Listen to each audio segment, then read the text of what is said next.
Kemenkes menyebut pembelian alkes dan obat dengan TKDN yang lebih tinggi ini akan menjadi prioritas. Tanggapan Anda seperti apa? Tentu itu adalah hal yang sangat baik untuk kami karena kami ingin tentu produksi dalam negeri dan TKDN-nya akan juga semakin meningkat. Dan tentunya kami mengharapkan yang paling sulit untuk kami adalah sama dengan industri obat adalah kemampuan industri bahan baku di kami itu masih sangat minim sehingga kami masih banyak mengimpor. Dan kami harapkan juga seperti pemerintah sekarang seperti kita ingin membuat industri instrumen bedah yaitu banyak dari stainless steel yang semuanya hampir 100% masih impor. Dan kita adanya Morowali nantinya kita harapkan bahwa ketersediaan stainless steel untuk kesehatan bisa ditingkatkan, dengan demikian TKDN-nya akan semakin tinggi. Dan harapan kami tentu pemerintah selalu konsekuen kepada kami bahwa bila kami sudah memproduksi dengan TKDN yang sudah memenuhi persyaratan dari pemerintah, harus dibeli dari lokal. Dan kami tentu tidak menutup diri dengan investasi asing untuk masuk di Indonesia, untuk ikut serta membangun industri alat kesehatan di Indonesia. Tentunya yang paling sangat sukar saat ini adalah memenuhi kebutuhan antara. Jadi kita sudah bahan baku ada, tetapi kita bisa memproduksi, tapi antara seperti barang-barang tertentu, kita masih harus import, kayak PCB board dan lain-lain yang notabene yang canggih. Dan tentunya saat ini juga kita harapkan dunia kesehatan tidak akan stay, karena setiap saat itu akan bergulir dan bertambahnya inovasi-inovasi tertentu.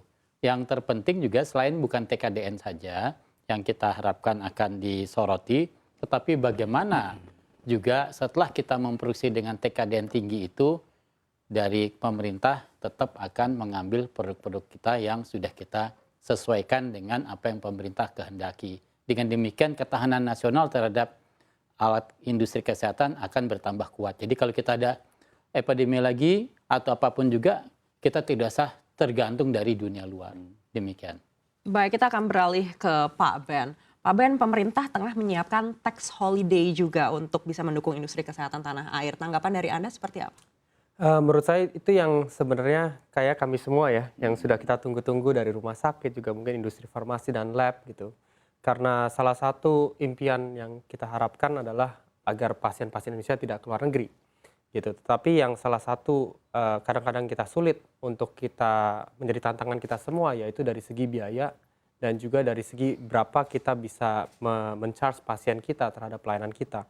Karena apa yang kita dapatkan beberapa negara tetangga mungkin bisa memberikan layanan yang sama, atau mungkin bisa memberikan suatu paket layanan yang jauh lebih murah daripada apa yang kita bisa lakukan.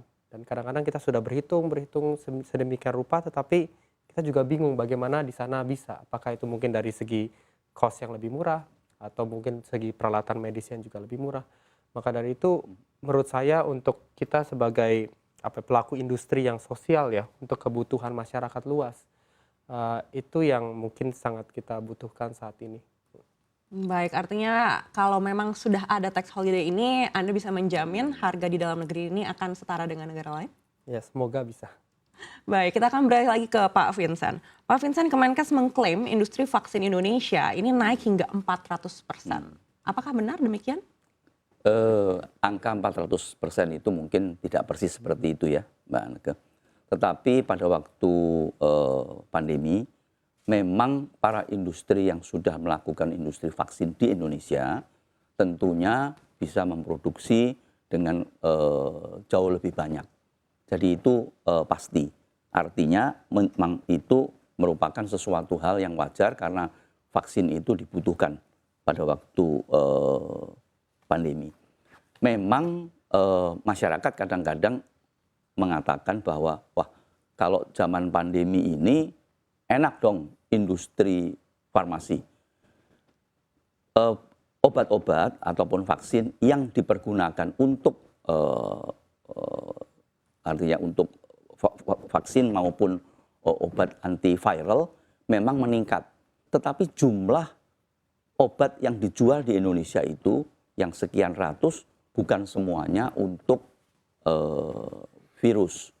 Nah, jadi memang secara umum orang mengatakan bahwa kalau gitu demand-nya meningkat, pasti untuk obat-obat maupun vaksin yang dipergunakan untuk antiviral.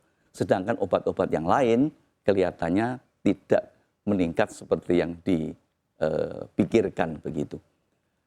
Dalam hal ini kami ingin menggarisbawahi pada produksi-produksi tertentu, baik itu vaksin maupun obat-obat yang dipergunakan oleh pemerintah. Kami sendiri dari anggota kami juga mengalami sesuatu hal yang tidak menguntungkan.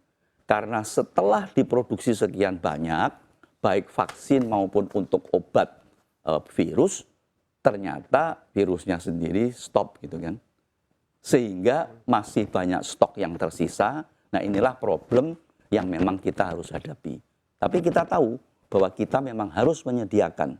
Tetapi karena memang penyediaan itu harus dilakukan dengan cepat dan dalam jumlah yang harus memadai, ternyata juga menimbulkan suatu efek yang sebetulnya kita tidak harapkan. Nah, tapi itu masalah yang memang kita akan bisa tanggulangi dengan langkah yang kita akan lakukan di kemudian hari. Baik, kita akan coba bergabung lagi dengan Pak Iing. Iya, Pak Iing, menunggu tahun politik di 2024, Anda melihat seperti apa prospek industri kesehatan kita dan juga di masa yang akan datang? Ya, untuk industri kesehatan ke depan tentunya ini tantangan tersendiri bagi kami ya.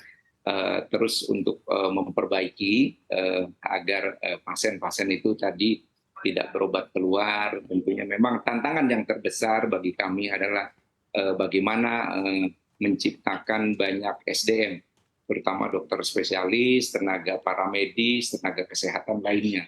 Tentunya ini tidak bisa berdiri sendiri, harus bekerja sama juga dengan Kementerian Pendidikan dan Kebudayaan gitu ya. Jadi antara Kementerian Kesehatan dengan Kemendikbud ini bisa berkolaborasi sehingga bisa memproduksi SDM ini bisa lebih baik lagi. Nah, kalau memang SDM ini lebih baik, tentunya mengenai alat kesehatan, obat, dan lain-lain tadi sudah disampaikan, itu bisa terpenuhi dengan baik.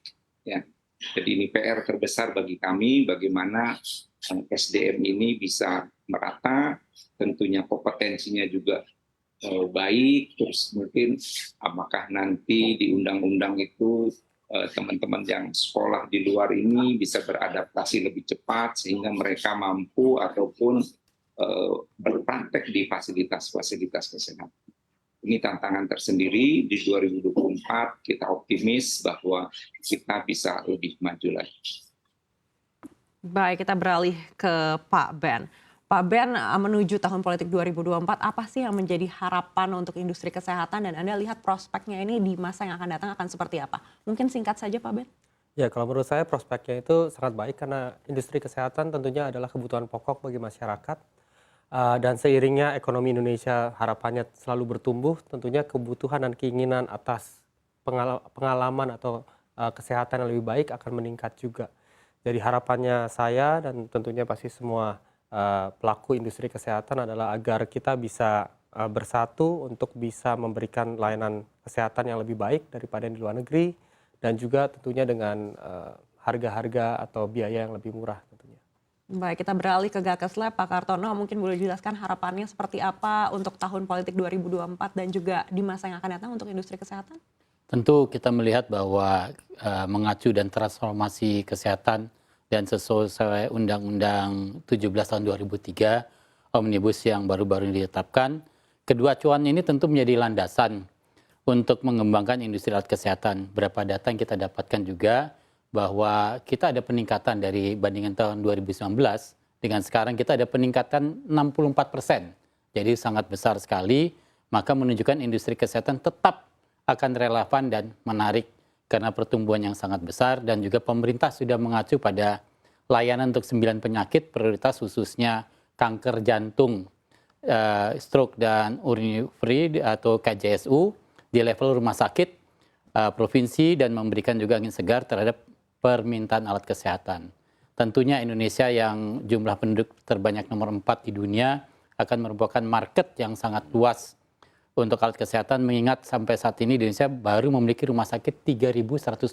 Kalau kita lihat perbandingannya sangat terlalu tinggi dibandingkan di negara-negara tetangga kita. Jadi potensi untuk kesehatan di masa depan masih sangat besar, baik untuk pemerintah maupun untuk swasta. Perkembangannya sangat luas, apalagi kita ketahui bahwa dari semua masyarakat semuanya ingin lebih sehat dari tahun ke tahun.